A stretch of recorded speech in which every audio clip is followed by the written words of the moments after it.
Hello everyone, so myself Anshul, welcome to my channel Miss Botanophilic and in today's video I'll be telling you about the topic photosynthesis. आज हम लोग photosynthesis topic cover करेंगे। इसमें जो जो topic आज के वीडियो में हम लोग कवर करने वाले हैं वो है फोटोसिंथेसिस क्या होता है, कुछ ऐसे साइंटिस्ट जो कि फोटोसिंथेसिस से रिलेटेड डिस्कवरी से जुड़े हुए हैं, इसके अलावा क्या इसका अपैरेटस होता है, क्या मैकेनिज्म होता है, कौन से पिगमेंट्स होते हैं। So what is actually photosynthesis? Photosynthesis एक ऐसी प्रोसेस होती है जहाँ पे प्लांट्स अपने लिए फूड को सिंथेसाइज करते हैं। अब ये जो फूड का सिंथेसिस होता है ये प्लांट कैसे करते हैं? मोस्टली वो लाइट की प्रेजेंस पे करते हैं। ठीक है, सिंथेसिस वर्ड जब भी आता है उसका मतलब होता है किसी भी चीज़ को प्रिपेयर करना। तो फोटोसिंथेसिस मतलब लाइट की प्रेजेंस पे, जो वर्ड फोटो होता है इसका मतलब होता है लाइट और सिंथेसिस मतलब होता है प्रिपेयर करना। Okay, so the process of synthesizing complex organic food material using CO2 and H2O releasing oxygen as a by product. Okay, CO2 और H2O को हम यूज़ करते हुए लाइट की प्रेजेंस पे जब एक कॉम्प्लेक्स ऑर्गेनिक फूड मटेरियल बनाते हैं जो कि क्या होता है, मोस्टली ग्लूकोज होता है। ठीक है, और साथ ही साथ oxygen as a by product वो हमारा रिलीज होता है। तो इस प्रोसेस को हम बोलते हैं फोटोसिंथेसिस। हमारी फोटोसिंथेसिस होती है वो एनाबॉलिक प्रोसेस होती है, एंडोगोनिक होती है और ऑक्सो रिडक्शन होता है। ठीक है, ये तीन चीज़ें हमें यहाँ पे देखने को मिलती है। जो वर्ड एनाबॉलिक होता है, एनाबॉलिक मतलब होता है कि एक ऐसी रिएक्शन जहाँ पे छोटे छोटे कंपाउंड्स मिलके एक बड़ा कंपाउंड का फॉर्मेशन करती है। लाइक वाटर है, जहाँ पे अब जैसे हम देख सकते हैं कि वाटर और कार्बन डाइऑक्साइड क्या है, वो स्मॉलर मॉलिक्यूल्स हैं और ये स्मॉलर मॉलिक्यूल कंबाइन करते हुए एक कॉम्प्लेक्स मॉलिक्यूल का फॉर्मेशन करते हैं जो कि ग्लूकोज है। ग्लूकोज क्या है, हमारे इन मॉलिक्यूल से काफ़ी ज़्यादा बड़ा है। ओके, तो ऐसी प्रोसेस जहाँ पे सिंपल कंपाउंड मिलके कॉम्प्लेक्स कंपाउंड बनाते हैं तो ऐसी प्रोसेस को हम लोग एनाबॉलिक बोलते हैं। एंडोगोनिक बोलते हैं क्योंकि ये एनर्जी रिक्वायरिंग होती है, यानी कि हमें इसे बनाने के लिए एनर्जी की रिक्वायरमेंट होती है। और ऑक्सो रिडक्शन कहने का मतलब है जहाँ पे ऑक्सीडेशन भी होगा और रिडक्शन भी होगा। अब ये है हमारी जनरल रिएक्शन फॉर फोटोसिंथेसिस। आज तक हम लोग जनरली जो फोटोसिंथेसिस की रिएक्शन था वो हम कुछ इस तरीके से लिखते थे कि 6 कार्बन डाइऑक्साइड की जो हमारे मॉलिक्यूल्स होते हैं वो 6 वाटर के मॉलिक्यूल के साथ रिएक्ट करते हुए लाइट के प्रेजेंस पे ग्लूकोज बनाते हैं और 6 ऑक्सीजन के मॉलिक्यूल जो होते हैं वो हमारे बाई प्रोडक्ट के फॉर्म पे रिलीज होते हैं। बट इस पर्टिकुलर रिएक्शन में अब थोड़ा सा हमारा यहाँ पे मॉडिफिकेशन किया गया है जो कि रूबिन और कामिन ने किया है। 6 CO2 रिएक्ट करते हैं 12H2 के साथ और जो हमारा प्रोडक्ट होता है उसमें हमें ग्लूकोज मिलता है, 6 वाटर के मॉलिक्यूल मिलते हैं और 6 ऑक्सीजन के मॉलिक्यूल मिलते हैं। यहाँ पे जो ऑक्सीजन के मॉलिक्यूल है वो वाटर लिबरेट नहीं करता है, वो CO2 लिबरेट करता है। ठीक है, तो इस वजह से ये रिएक्शन क्या थी हमारी, कुछ इस तरीके से हमारी इस रिएक्शन में एक मॉडिफिकेशन देखने को मिला था। अब हम देखते हैं सिग्निफिकेंसेस ऑफ फोटोसिंथेसिस, मतलब फोटोसिंथेसिस की क्या क्या इंपॉर्टेंसेस होती है। सबसे पहले क्या होता है कि it will convert CO2 into O2, ये कार्बन डाइऑक्साइड को ऑक्सीजन पे क्या करता है, कन्वर्ट करता है। सेकंड आती है कि ये लाइट एनर्जी को कन्वर्ट करता है केमिकल एनर्जी पे, फिर स्टोर करते हैं फ्यूचर यूज के लिए। राइट, थर्ड आ जाता है कि इकोलॉजिकली और इन्वायरमेंटली एक बहुत इंपॉर्टेंट प्रोसेस है। फोर्थ इसका इंपॉर्टेंट पॉइंट जो सिग्निफिकेंस आता है फोटोसिंथेसिस का, basis of energy production for producer and other are indirectly dependent on the producer via the food chain. एक और चीज़ आप यहाँ पे नोट कर सकते हो कि ये जो है हमारा एनर्जी प्रोडक्शन के लिए रिस्पॉन्सिबल होते हैं और इसी एनर्जी प्रोडक्शन के लिए कौन होता है, प्रोड्यूसर इन पे डिपेंडेंट रहते हैं और प्रोड्यूसर्स के ऊपर हम लोग डिपेंडेंट रहते हैं indirectly due to the food chain. Okay, तो इकोलॉजिकली इन्वायरमेंटली बहुत इंपॉर्टेंट प्रोसेस है और साथ ही फूड चेन को मेंटेन करती है, तो इकोलॉजिकल बैलेंस बनाने में भी एक बहुत इंपॉर्टेंट रोल प्ले करती है। Next important thing that you should know about the history of photosynthesis की, सबसे पहले जैसे हम लोगों ने ये चीज़ पढ़ी थी कि फोटोसिंथेसिस की जो रिएक्शन थी उसको रूबन और कामन ने क्या किया है, मॉडिफाई किया है। तो ये दो नेम भी आपको पता होने चाहिए, मेयर और जूलियस सैच। जो जूलियस सैच उन्होंने ये बताया कि जो फोटोसिंथेसिस होता है वो क्लोरोप्लास्ट पे होता है और मेयर ने ये बोला कि जो फोटोसिंथेसिस की प्रोसेस होती है उसमें लाइट एक बहुत इंपॉर्टेंट रोल प्ले करती है। अब हम लोग पढ़ेंगे अपैरेटस ऑफ फोटोसिंथेसिस। तो जनरली जो अपैरेटस होता है फोटोसिंथेसिस का उसको हम बोलते हैं क्लोरोप्लास्ट। ओके, क्लोरोप्लास्ट एक ऐसा इंपॉर्टेंट ऑर्गेनल है जहाँ पे क्या होता है, फोटोसिंथेसिस की रिएक्शन देखने को मिलती है। सबसे पहले ये जो हमारा ऑर्गेनल होता है फोटोसिंथेसिस का, ये होता कैसे, ये डबल मेम्ब्रेनस होता है, मतलब कि इसमें एक आउटर मेम्ब्रेन होती है और एक इनर मेम्ब्रेन होती है। उसमें कुछ डिस्क होती है, कुछ कॉइन लाइक स्ट्रक्चर होते हैं जिनको हम लोग थाइलेकॉइड बोलते हैं या फिर ग्रेना लेमेला बोलते हैं। थाइलेकॉइड क्या होता है, ये कॉइन के स्टैक की तरह अपने को अरेंज कर लेते हैं, एक के ऊपर एक अरेंज हो जाते हैं और जिससे हमारा एक स्ट्रक्चर बनता है, स्ट्रक्चर को हम बोलते हैं grana. Okay, after this we have the fluid compartment compartment. इसमें जो फ्लूइड कंपार्टमेंट होता है उसको हम बेसिकली स्ट्रोमा बोलते हैं। स्ट्रोमा के अंदर ये जो हमारे थैलेकॉइड्स होते हैं ना, ये एक दूसरे से क्या होता है, कुछ स्ट्रक्चर से कनेक्टेड रहते हैं। ये ट्यूब लाइक स्ट्रक्चर्स को हम क्या बोलते हैं, उनको हम स्ट्रोमा लैमेला बोलते हैं या फिर फ्रेट मेम्ब्रेन बोलते हैं। जाता है इसका वेल लेबल डायग्राम। तो यहाँ पे मैंने जस्ट एक रफ क्लोरोप्लास्ट का स्ट्रक्चर बनाया है। इसका एक वेल लेबल डायग्राम मैं टॉप कॉर्नर पे लगाऊंगी, तो आप वहां से चेक कर सकते हैं। सबसे पहले मैं आपको बताऊं तो ये है हमारी आउटर मेम्ब्रेन और ये है हमारी इनर मेम्ब्रेन, और इसके बीच में ये जो स्पेस है ना, इसको हम इंटर मेम्ब्रेनस स्पेस बोलते हैं। ओके, फिर आप देख सकते हो कि ये जो हमारे कुछ स्टैक लाइक स्ट्रक्चर है, स्टैक्स के पहले भी हमारे कुछ इस सर्कुलर स्ट्रक्चर्स हैं। तो इस इंडिविजुअल स्ट्रक्चर को हम क्या बोलते हैं, इस इंडिविजुअल स्ट्रक्चर्स को हम बोलते हैं थाइलेकॉइड। और ये जो थाइलेकॉइड होता है ये स्टैक के फॉर्म पे अरेंज हो जाते हैं। इस स्टैक को हम बोलते हैं ग्रैना। ठीक है, अब ये जो थाइलेकॉइड्स होते हैं ये छोटे छोटे थिन थ्रेड लाइक स्ट्रक्चर, जो कि मैंने आपको लास्ट में बताया था, उससे अरेंज रहते हैं। स्ट्रक्चर्स को हम बोलते हैं स्ट्रोमा लैमेला या फिर फ्रेट मेम्ब्रेन। और ये जो फ्लूइडी कंपार्टमेंट होता है ना, इसको बोलते हैं स्ट्रोमा। ये जो हमारी फ्रेट मेम्ब्रेन होती है इसमें राइबोसोम्स देखने को मिलती है। ठीक है, तो यहाँ पे हमारी क्या होती है, कुछ राइबोसोम्स भी होती है। तो एक जनरल सा स्ट्रक्चर है क्लोरोप्लास्ट का।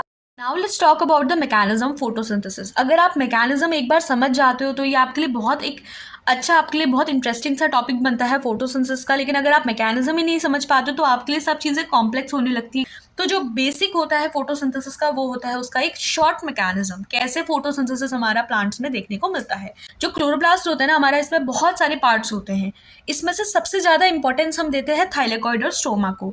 अब आप कैसे याद करो, लेट्स सपोज एक क्लास है हमारी, उस क्लास में क्या होता है, बहुत से स्टूडेंट्स होते हैं। दो ही स्टूडेंट्स ऐसे होते हैं जो कि सेंटर ऑफ अट्रैक्शन होते हैं, एक जो कि टॉपर होता है और दूसरा जो कि बहुत स्टूपिड अपनी हरकतें करता रहता है क्लास में। तो आप कैसे याद रखो, T for topper, T for thylakoid and S for stupid, S for stroma. Okay, तो ये जस्ट एक ट्रिक है याद रखने की। अब यहाँ पे आपने याद रखना है कि क्लोरोप्लास्ट में जो दो इंपॉर्टेंट ऑर्गेनल्स हैं, यानी कि दो इंपॉर्टेंट पार्ट्स हैं हमारे क्लोरोप्लास्ट के, एक है थाइलेकॉइड और एक है स्ट्रोमा। ओके, अब लाइट रिएक्शन कहाँ होती है, डार्क रिएक्शन कहाँ होती है, ये कैसे याद रखें। ठीक है, अब जो स्ट्रोमा होता है, आप वर्ड इसको स्ट्रीट से याद रखो। स्ट्रीट पे क्या होता है, रात के टाइम बहुत डार्कनेस होती है। ओके, तो स्ट्रोमा और स्ट्रीट को रिलेट करते हुए ये चीज़ याद रखो कि जो स्ट्रोमा है उसमें डार्क रिएक्शन होती है, तो बचा क्या, थाइलेकॉइड। थाइलेकॉइड में क्या होगी, हमारी लाइट रिएक्शन देखने को मिलेगी। ओके, अब यहाँ पे कुछ और नेम भी होते हैं। स्ट्रोमा में जो डार्क रिएक्शन होती है उसको हम लोग ब्लैकमैन्स रिएक्शन भी बोलते हैं, और थाइलेकॉइड में जो हमारी लाइट रिएक्शंस होती है उसको हम लोग प्राइमरी फोटोकेमिकल रिएक्शन या फिर उसको हम लोग हिल्स रिएक्शन भी बोलते हैं। अब मैं आपको नीचे इसका एक बेसिक प्रोसीजर तो समझाऊंगी, बट उससे पहले हम एक सिंपल सा यहाँ पे क्या है, एक समरी सी ले लेते हैं इसकी, कि कैसे मैकेनिज्म ऑफ फोटोसिंथेसिस हम लोग पढ़ते हैं। ठीक है, तो इसकी दो फेज होती है, एक होती है लाइट फेज और एक होती है डार्क फेज। तो लाइट फेज होती है ना, उसके लिए हमें लाइट की रिक्वायरमेंट होती है, और जो डार्क फेज होती है उसके लिए हमें लाइट की कोई भी रिक्वायरमेंट नहीं होती है। जो डार्क फेज होता है उसमें सबसे पहले होता क्या है, उसमें होता है हमारा कि सबसे पहले जो हमारा क्लोरोफिल है उसका एक्टिवेशन होगा। ठीक है, जब क्लोरोफिल का एक्टिवेशन होगा तो फोटोलिसिस ऑफ वाटर होगा। तो यहाँ पे जो स्प्लिटिंग ऑफ वाटर वाली सिचुएशन है ना, वो हम लोग लाइट रिएक्शंस में देखने को मिलती है। तो वाटर स्प्लिट करते हुए एक तो ऑक्सीजन बनाता है जो कि एटमॉस्फेयर पे लिबरेट हो जाती है, और दूसरा इलेक्ट्रॉन रिलीज करता है जो कि क्या करते हैं, हम यूज करते हैं NADPH और ATP बनाने में। ओके, फिर हम आते हैं डार्क रिएक्शन पे। तो पहले लाइट रिएक्शन होगी, फिर डार्क रिएक्शन होगी। डार्क रिएक्शन में दो चीजें होती है, पहला होता है स्टार्च फॉर्मेशन और हमारा CO2 फिक्सेशन देखने को मिलता है। तो ये है हमारा जस्ट एक बेसिक सा समरी जो कि हम लिखेंगे मैकेनिज्म ऑफ फोटोसिंथेसिस के टाइम पे। अब हम लोग इसका थोड़ा सा स्टेप वाइज एक्सप्लेनेशन देख लेते हैं। यह है light dependent phase. Light dependent phase मतलब जहाँ पे लाइट का एब्जॉर्प्शन होगा। ओके, यहाँ पे क्या क्या चीजें होती है, यहाँ पे फूड का फॉर्मेशन होता है और H2 और लाइट को हम लोग यूज करते हैं। ठीक है, हम लोग लाइट को और वाटर को यूज करेंगे और हम क्या करेंगे, फूड का प्रोडक्शन करेंगे। अब यहाँ पे दो स्टेप होते हैं लाइट डिपेंडेंट रिएक्शन में। पहला स्टेप होता है एक्टिवेशन ऑफ क्लोरोफिल। ठीक है, तो हमारा जो क्लोरोफिल है वो बेसिकली डॉर्मेंट स्टेज पे प्रेजेंट है, और जैसी लाइट को वो एब्जॉर्ब करेगा तो इसकी वजह से क्या होता है, वो हमारा एक्टिवेट हो जाता है। तो फर्स्ट स्टेप आप क्या लिखोगे लाइट डिपेंडेंट रिएक्शन में, activation of the chlorophyll. Okay, chlorophyll हमारा एक्टिवेट होगा। सेकेंड स्टेप होता है फोटोलिसिस ऑफ वाटर। जैसे ही क्लोरोफिल एक्टिवेट होगा, जो हमारा वाटर है उसकी स्प्लिटिंग देखने को मिलेगी। ओके, तो जैसे हमारे पास ये वाटर है तो ये ब्रेक करते हुए क्या बनाता है, 4 प्रोटॉन रिलीज करता है, 4 इलेक्ट्रॉन रिलीज करता है और O2 को रिलीज करता है। ये जो O2 होती है ये तो हमारी एटमॉस्फेयर पे क्या हो जाती है, चली जाती है। अब ये जो 4H+ होते हैं ये NADP के साथ मिलके NADPH का सिंथेसिस करते हैं, और जो 4 इलेक्ट्रॉन होते हैं वो ADP के साथ मिलके ATP का सिंथेसिस करते हैं। ओके, तो ये हमारी लाइट डिपेंडेंट रिएक्शन है जहाँ पे हमें दो स्टेप देखने को मिलते हैं। आपको बस इतना याद रखना है कि क्लोरोफिल अपने को एक्टिवेट करेगा लाइट एब्जॉर्ब करके, और फिर फोटोलिसिस ऑफ वाटर होगा। जब फोटोलिसिस ऑफ वाटर होगा तो इलेक्ट्रॉन इलेक्ट्रॉन्स और प्रोटॉन रिलीज होते हैं जो कि एटीपी और एनएडीपीएच को सिंथेसाइज करते हैं, और साथ ही साथ O2 जो होता है वो हमारा एटमॉस्फेयर पे लिबरेट होता है। ओके, अब हम पढ़ते हैं सेकेंड रिएक्शन जो कि होती है लाइट इंडिपेंडेंट रिएक्शन। देखो, जो लाइट इंडिपेंडेंट रिएक्शन होती है ना, यहाँ पे फूड का फॉर्मेशन होता है, बट लाइट का कोई भी यहाँ पे यूज नहीं होता है। It do not require light, but यहाँ पे जो CO2 होती है वो हमारी यूज होती है। अब ये जो लाइट इंडिपेंडेंट रिएक्शन है इसके भी हमारे 2 स्टेप है। तो इसका पहला स्टेप होता है कि जो हमारा NADPH वहाँ पे जनरेट हुआ था ना, CO2 के साथ मिलके हमारा ग्लूकोज का फॉर्मेशन कर देता है। ठीक है, तो क्या होगा, NADPH CO2 को यूज करेगा और ग्लूकोज का फॉर्मेशन करेगा। और इसका जो सेकंड स्टेप होता है वो होता है पॉलीमराइजेशन का। पॉलीमराइजेशन की जब हम बात करते हैं तो ग्लूकोज क्या होता है, वो हमारा मोनोमेरिक फॉर्म होता है और वो पॉलीमराइज होते पॉलीमराइज कहने का मतलब कि जब बहुत से मोनोमर्स कंबाइन करते हैं या 2 मोनोमर, एक से ज्यादा मोनोमर जब आपस में कंबाइन करते हैं तो वही पॉलीमर बनाते हैं। ओके, तो वैसे ही क्या है, हमारा जो ग्लूकोज है वो एक मोनोमर है और वो कंबाइन करते हुए क्या करता है, स्टार्च, एक पॉलीमेरिक फॉर्म बनाता है जिसको हम स्टार्च बोलते हैं। सो आई होप कि आप लोगों को मैकेनिज्म समझ में आया होगा। अगर आपका एग्जाम में मैकेनिज्म आता है तो आप सबसे पहले उसके बेसिक से स्टार्ट करो। लाइट रिएक्शन क्या होती है, डार्क रिएक्शन क्या होती है, कहाँ पे होता है, जिसके लिए मैंने आपको टॉपर और स्टूपिड वाले एक पर्टिकुलर ट्रिक्स आपको समझाया। स्ट्रीट से आप जो है स्ट्रोमा रिलेट करते हुए डार्क रिएक्शन लिख सकते हो, उसके अपोजिट आप लोग लाइट रिएक्शन लिख सकते हो। इसके अलावा मैंने आपको एक बेसिक जो मैकेनिज्म होता है उसको स्टेप बाय स्टेप बताया।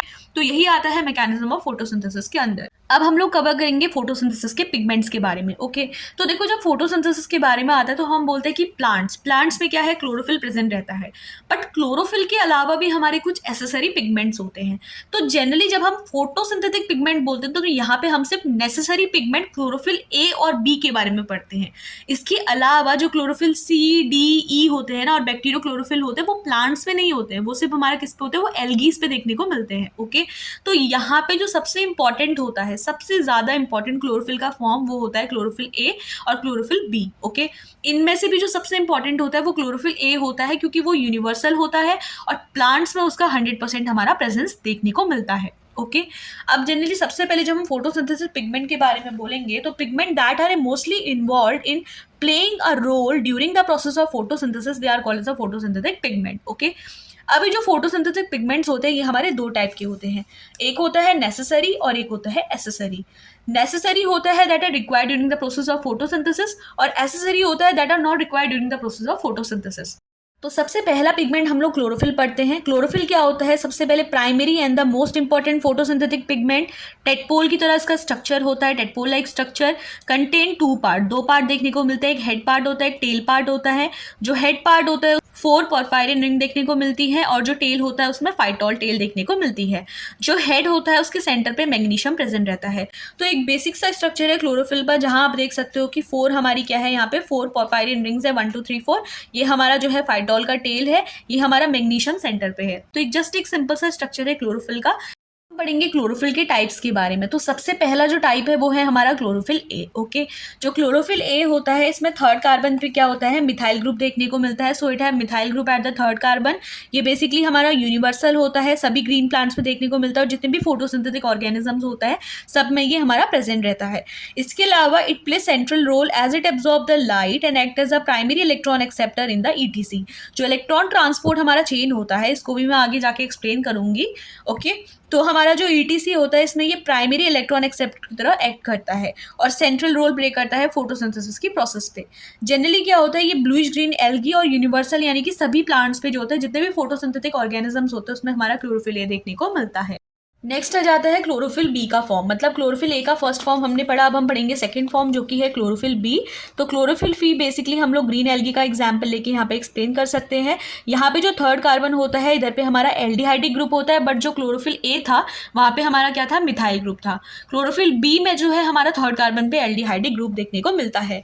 इसका काम क्या होता है कि ये एब्जॉर्प्शन स्पेक्ट्रम को इंक्रीज करता है किसी भी ऑर्गेनिज्म के। ठीक है, तो क्लोरोफिल ए के साथ क्लोरोफिल बी भी इंपॉर्टेंट होता है। तो बी का काम क्या होता है कि वो जो एब्जॉर्प्शन स्पेक्ट्रम होता है ना किसी भी ऑर्गेनिज्म का, उसको इंक्रीज करता है। इसके अलावा जो टाइप होते हैं हमारे क्लोरोफिल के, उसमें आता है हमारा chlorophyll C, chlorophyll D, chlorophyll E, alpha and beta bacteriochlorophyll, तो ये सब क्या होता है, हमारे टाइप ऑफ क्लोरोफिल होता है। अब जैसे सी जो है वो ब्राउन एल्गी में होता है, डी रेड एल्गी में, और जो ई है वो हमारा येलो एल्गी में देखने को मिलता है।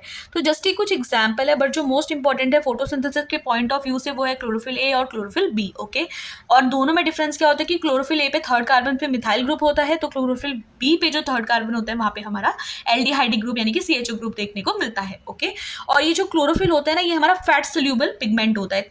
नेक्स्ट पिगमेंट जो कि यहाँ पे हम कवर करेंगे वो है कैरोटीनॉइड। अभी जो कैरोटीनॉइड है ना, इसको हम लोग शील्ड पिगमेंट भी बोलते हैं। क्यों बोलते हैं shield pigment? Because it protect the plant from heat as well as it prevent the photo oxidation of the chlorophyll. अब जैसे क्लोरोफिल हमारा फैट सोल्यूबल था, तो वैसे कैरोटीनॉइड भी क्या होता है, हमारा फैट सोल्यूबल पिगमेंट होता है। ओके, इसके बाद से जो कैरोटीनॉइड्स होते हैं वो हमारे टू टाइप के होते हैं, कैरेटीन होता है और एक हमारा जेंथोफिल होता है। जो कैरेटीन होता है वो रेड ऑरेंज कलर के लिए रिस्पॉन्सिबल होता है, और जो जेंथोफिल होता है वो येलो कलर के लिए रिस्पॉन्सिबल होता है। अगर हम कैरेटीन के बारे में कहेंगे तो इसका फॉर्मूला होता है C40H56, और जो जेंथोफिल है उसका फॉर्मूला है C40H56O2। तो अगर जेंथोफिल को सिंपल मैनर पे हम एक्सप्लेन करेंगे तो ये ऑक्सीडाइज प्रोडक्ट है किसका, कैरेटीन का। इसी के फॉर्मूले में O2 ऐड हुआ है ना, तो ये क्या है, कैरेटीन का जब ऑक्सीडेशन हो गया तो उसने जेंथोफिल बना दिया। ओके, फिर नेक्स्ट आ जाता है हमारे फाइकोबिलिन। अब ये जो आप फाइकोबिलिन्स देख रहे हो ये बेसिकली प्लांट पे नहीं होते हैं, ये हमारे क्या होते हैं, ब्लू कलर या फिर रेड कलर के लिए रिस्पॉन्सिबल होते हैं। तो यहाँ पे ना ही कोई फाइटोल टेल देखने को मिलती है, बट मैग्नीशियम जो होता है वो प्रेजेंट रहता है। ओके, तो फाइटोल टेल इधर एब्सेंट रहती है, but they have the presence of the magnesium. Phycobilins हमारे दो टाइप के होते हैं, एक फाइकोइरिथ्रिन होता है और एक फाइकोसाइनिन होता है। जो फाइकोइरिथ्रिन होता है वो रेड कलर के लिए रिस्पॉन्सिबल होता है, और जो फाइकोसाइनिन होता है वो ब्लू कलर के लिए रिस्पॉन्सिबल होता है। कुछ एग्जाम्पल अगर हम लोग फाइकोइरिथ्रिन के देखेंगे तो जैसे रेड एल्गी में वी हैव द बैट्रिकोस्पर्मम, पॉलीसिफोनिया, और जो फाइकोसाइनिन होता है उसमें जो हमारी ब्लू ग्रीन एल्गी होती है उसमें देखने को मिलता है नोस्टॉक होता है, एनाबेना होता है। तो ये चीज़ आप लोगों ने पढ़ा होगा कि जो साइनोबैक्टीरिया होता है उसमें फाइकोसाइनिन देखने को मिलता है, और रोडोफाइसी यानी कि जो रेड एल्गी होती है वहाँ पे बेसिकली फाइकोइरिथ्रिन देखने को मिलता है। ओके, तो आई होप कि आप लोगों को पिगमेंट समझ में आए होंगे। अगर आपको फोटोसिंथेटिक पिगमेंट आता है, अगर शॉर्ट क्वेश्चन है तो वहाँ आप जनरली क्या है, सिर्फ क्लोरोफिल ए और क्लोरोफिल बी एक्सप्लेन करो, बट अगर लेंदी क्वेश्चन आता है तो वहाँ पे आप ये एक्स्ट्रा पिगमेंट भी एक्सप्लेन कर सकते हो कि कैरोटीनॉइड क्या होते हैं, फाइकोबिलिन्स क्या होते हैं। तो हम लोगों ने ऑलमोस्ट जो फोटोसिंथेसिस का बेसिक पार्ट होता है वो आज के वीडियो में कवर किया है। फोटोसिंथेसिस क्या होता है, इसकी प्रॉपर्टीज क्या होती है, रिएक्शन में क्या चेंज देखने को मिला था, जो 3 इंपॉर्टेंट साइंटिस्ट थे उनके बारे में हम लोगों ने पढ़ा, इसका अपैरेटस कैसा दिखता है, कैसे उसमें रिएक्शंस होती है, कौन से 2 इंपॉर्टेंट कंपोनेंट होते हैं जो कि थाइलेकोइड और स्ट्रोमा है। हमने एक ट्रिक से याद किया कि लाइट रिएक्शन कहाँ होती है, डार्क रिएक्शन क्या होती है। इसके अलावा क्या मैकेनिज्म होता है फोटोसिंथेसिस का, ये भी आज की वीडियो में कवर कराया गया है। इसके अलावा फोटोसिंथेसिस के जो पिगमेंट्स होते हैं। ओके, तो आई होप कि ये वीडियो आप लोगों के लिए हेल्पफुल रहेगी। इसकी आगे आने वाली वीडियो में मैं कोशिश करूंगी कि मैं आप लोगों के लिए फोटोसिंथेसिस के जो अलग अलग टॉपिक्स हैं, like photo system, electron transport chain, इसके अलावा जो साइकिल्स हमारी यहाँ पे होती है उसको मैं एक्सप्लेन करने की कोशिश करूं। सो आई होप कि आप लोग को ये वीडियो पसंद आई होगी। इसके अलावा अगर आपके कोई भी डाउट्स है तो आप मुझे नीचे कमेंट सेक्शन पे पूछ सकते हैं, कोई क्वेश्चन है इस टॉपिक से या किसी और टॉपिक से रिलेटेड। इसके अलावा एक बहुत कॉमन प्रॉब्लम है जो कि मैंने ऑब्जर्व करी, आप लोगों ने मुझे कमेंट सेक्शन पे ये चीज़ बताई भी है और मैं इस पर वर्क भी कर रही हूँ, वो है स्पीड प्रॉब्लम। जो मेरा पढ़ाने का स्पीड है वो थोड़ा आप लोगों को फास्ट लगता है, वो इसलिए बिकॉज इनिशियल जो मैंने वीडियोस अपलोड करी थी यूट्यूब पे, उसके 2 रीज़न है कि इस वजह से कि I was new in YouTube, तो मुझे उतना एडिटिंग का आइडिया नहीं था, और सेकेंड रीज़न ये है कि उस टाइम मेरे पेपर चल रहे थे। जैसे जो एक्सप्लेनेशन मैंने दिया था उस वजह से मैं उस टाइम स्पीड पे उतना फोकस नहीं कर पाई कि किस हिसाब से मुझे वीडियोस को एडिट करना चाहिए। तो ये प्रॉब्लम है जो आप लोग मुझे बताते हो और मैं वर्क करने की कोशिश कर रही हूँ। आई होप कि आप लोग को मेरी वीडियोस में थोड़ा बहुत इंप्रूवमेंट दिखा होगा। अगर ये इंप्रूवमेंट दिखता है तो आप लोग मुझे कमेंट सेक्शन पे ज़रूर बताएं। इस प्रॉब्लम के अलावा भी अगर आपको कोई प्रॉब्लम है मेरी वीडियो में तो आप लोग मुझे नीचे सजेस्ट कर सकते हैं ताकि मैं उस चीज़ पे वर्क करके उस चीज़ को इम्प्रूव कर सकूँ। ओके, और हमारा चैनल जो है वो बहुत अच्छा प्रोग्रेस कर रहा है। आई होप कि आप लोग अपने फ्रेंड्स और क्लासमेट के साथ मेरी वीडियोस को और शेयर करेंगे। जिन लोगों को नोट्स की रिक्वायरमेंट है आप उन लोगों को शेयर करेंगे ताकि जो लोग नीडी हैं उन तक टाइम तक ये नोट्स पहुंच सके, उनके पेपर स्टार्ट होने से पहले वो लोग अपने पेपरों के लिए प्रिपेयर कर सके। Okay, so that's all for today's video. If the video is helpful then please like, share and subscribe. Thank you.